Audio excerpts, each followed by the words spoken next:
What does it mean to say that solutions of a differential equation are linearly independent? Hello everyone.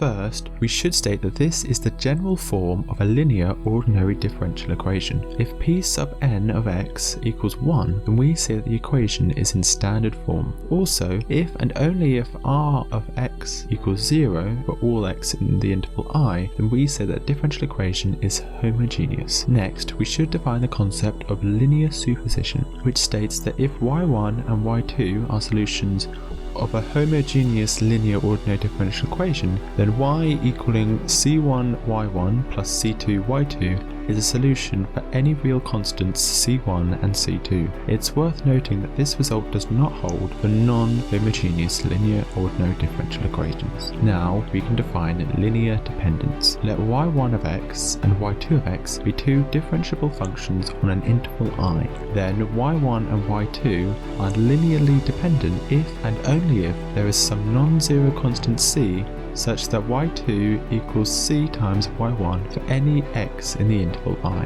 This is equivalent to saying that y1 and y2 are linearly independent if y1 times the derivative of y2 minus the derivative of y1 times y2 does not equal 0 for all x in the interval I. To make this process easier, we define a function called the Wronskian as the Wronskian of y1 and y2 of x equals y1 times the derivative of y2 minus the derivative of y1 times y2, which is also equal to this determinant. This holds for any second order differential equation. Thus, the functions y1 and y2 on I are linearly independent on I if and only if the Wronskian does not equal 0 for all x in I. Also, a handy formula to find the Wronskian everywhere if it is known at a single point is this equation here. This is known as the Abel formula. Further, we can extend the definition of the Wronskian to higher order differential equations. For an n-order linear ordinary differential equation, we can define the Rotskin for a general solution y equals c1y1 summed up to cn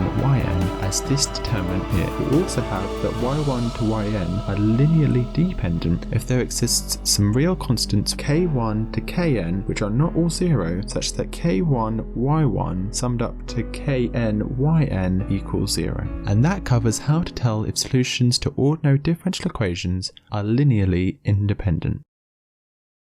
As ever, thank you for watching.